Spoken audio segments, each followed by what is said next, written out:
Hey guys, welcome back. This is the Cartoni SDS Tripod system with the Focus 8 head and carry case. Overnighted to my place in England from the Cartoni factory in Italy, which is pretty cool. SDS means Smart Deployment System, or Smart Deployment System if you're James Bond. It has smart lock legs, which locks the entire leg with one latch. And the thicker sections of the leg always come out first. Then these can come out. And a new mid-level spreader, which opens wider than most and closes automatically. These legs are designed for speed, like news gathering, live events, and filming grizzly bears. After a few minutes of practice, I was able to open or close the Cartoni in 4 seconds.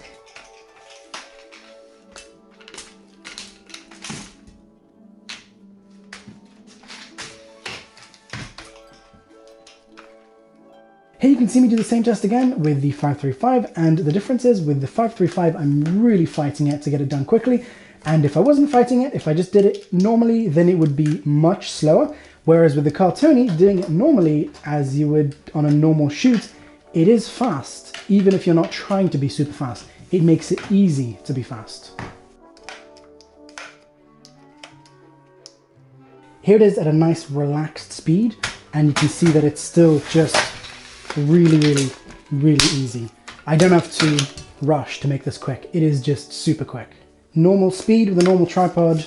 You know, if you're trying to be careful, not break something or kill someone, the speed difference is really big. Here I have a 75mm bowl, but the head and legs should be available separately in both 100mm and 75mm. For example, if you need a really good fluid head for travel, you could pair this head up with something like this Giotto's, which has the extending arm, which I love. These are finally back in stock after about 2 years of being nearly impossible to find, so go and check out my review, because they are awesome. So, I took the SDS tripod out with a pretty Swedish girl called Sophia for some smoothness testing, and the Focus 8 head made it effortless to get superb results with my 28-70 lens. This lens doesn't give the most interesting images, but I thought it was the most suitable option I had for these tests. I will also show you guys some shots that were not perfect due to my own mistakes in the movement, not any problem with the head. I think it's good when a review includes both the good and the bad stuff, not just everything that you got perfect. I did a lot of starts and stops, as well as starting a tilt in the middle of a pan, because both of those are hard to do with most fluid heads. The Focus 8 makes both damn near effortless. Everything in this video was shot at close to maximum drag, and I love that I never had to adjust it.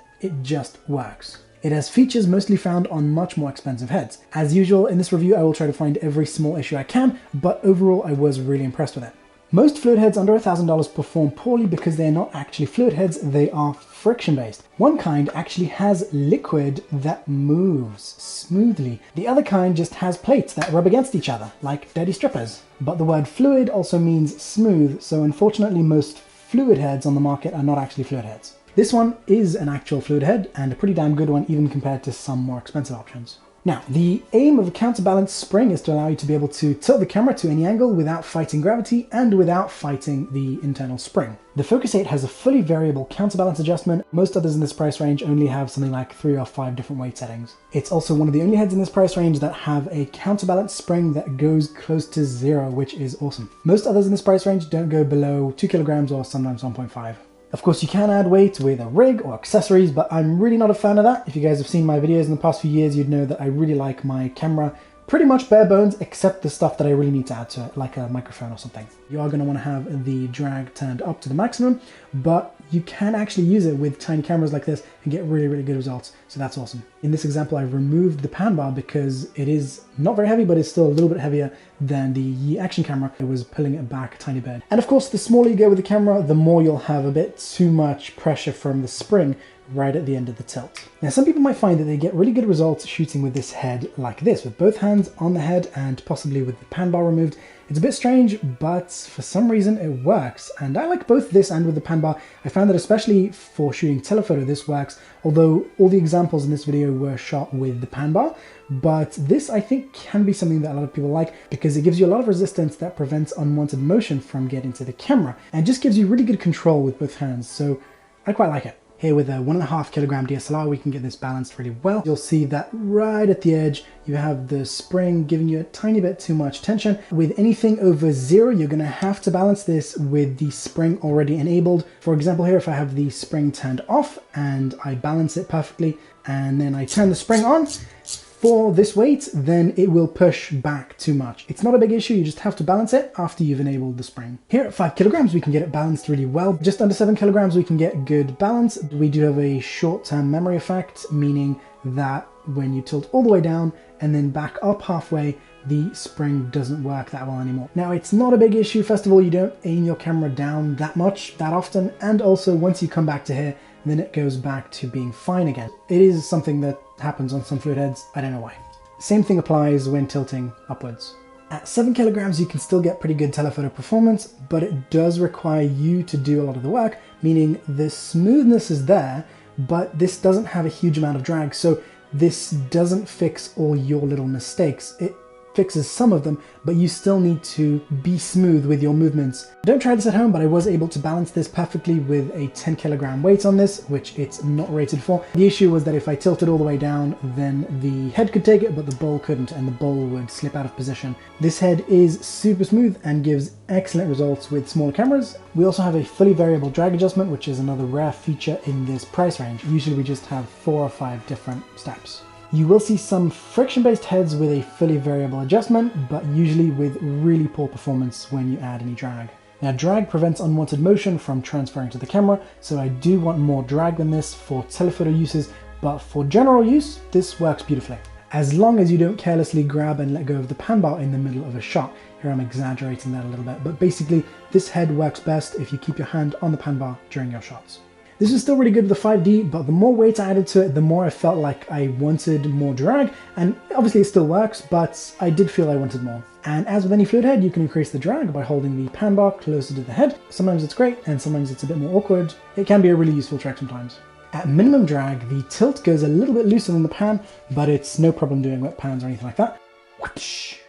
Now, smoothness-wise, with a telephoto lens, this is pretty good. I would say roughly the same as the crazy little Varavon here. This older version of the Varavon is super smooth, which is why it is my benchmark for fluid head tests. Unfortunately, some genius at the factory decided to change the oil they use in these. And I would say with either of these, the results you'll get with a long lens depends on how long a lens you choose and how much practice you've had with it, and just getting really good at controlling those really fine movements. Now, especially with longer lenses, if you remove all pressure right after a move, you'll see the head returning slightly. This is called backlash.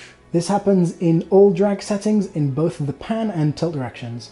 And it is in the head, not the flexing of the legs or the pan bar or something like that. So as you can see here, when I keep my hands on the head, I get much better performance.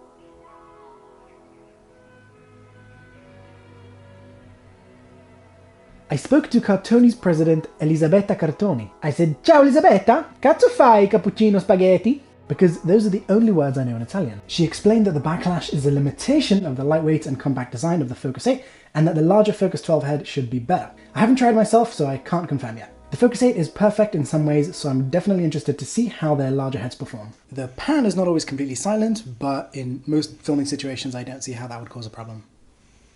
The drag adjustments are both chunky and very easy to use, as are the pen and tilt locks, which are both very strong.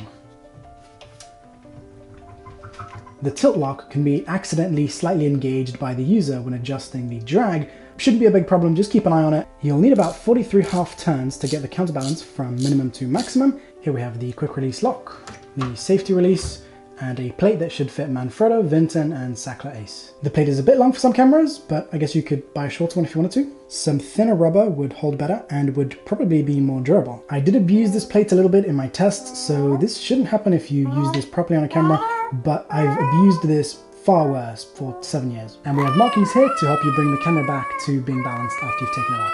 It requires a coin or tool and has a little marking to show you that it can only be installed in this direction from the back of the head. And if you're really picky about quick release plates like I am, then you could add your own one on top of this. The pan bar is extendable, or as we like to say in France, extensible.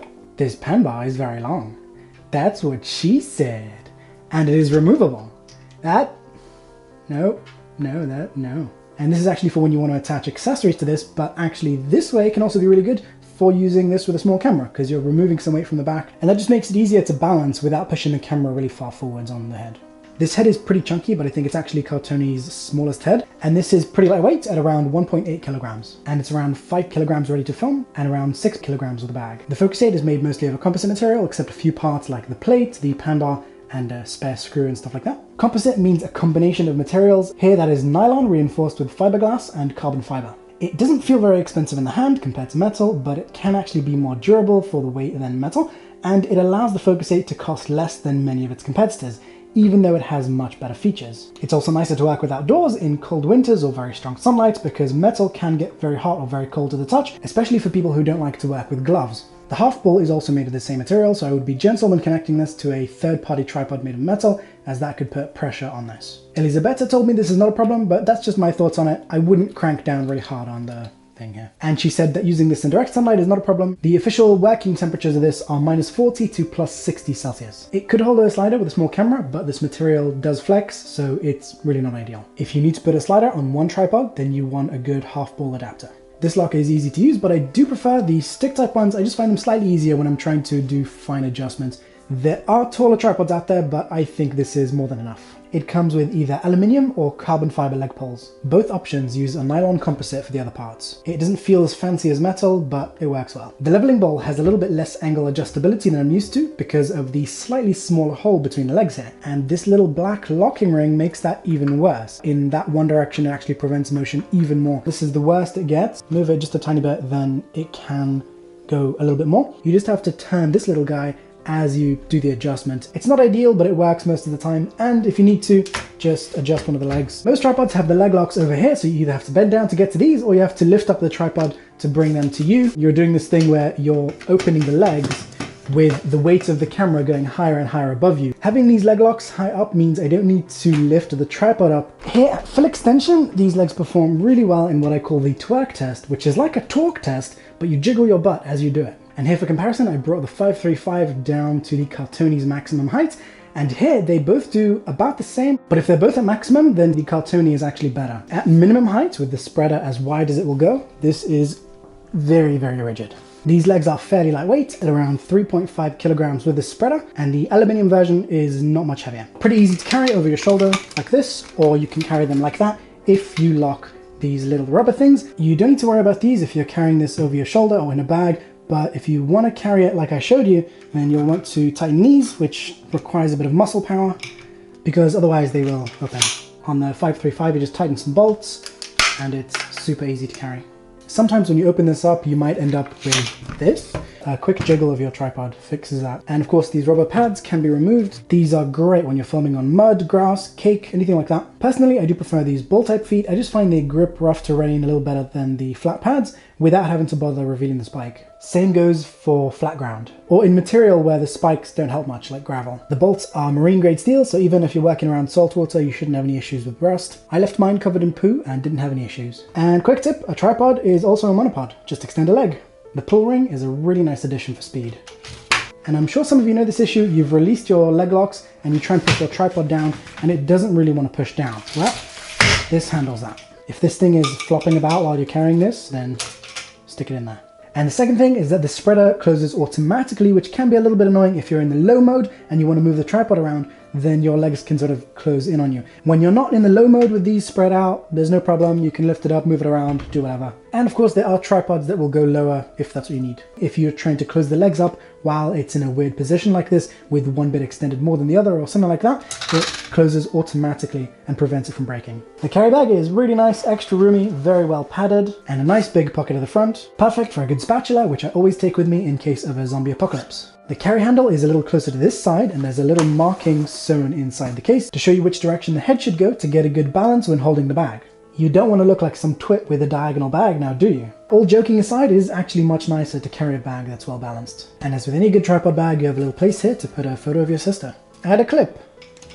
You could also clip it onto your camera bag, or just make someone else carry it. Like a boss! So in conclusion, this is a really damn good fluid head, but you will want to keep your hand on it during the shot. That's just how this thing works. For professional telephoto work, there are heads that will perform better, which, as far as I know, are all heavier and more expensive. The SDS legs are fantastic, especially if speed is important, and they do look really impressive as well. The 535 has some advantages like a lower carrying weight, but I really like these legs. Alright guys, thanks for watching. You can support this channel by getting your stuff from the links down below. Don't forget to subscribe, and I'll see you guys in the next video. Bye! Ladies and gentlemen, we present the best short film ever made. Pans, tilts, and incorrect music.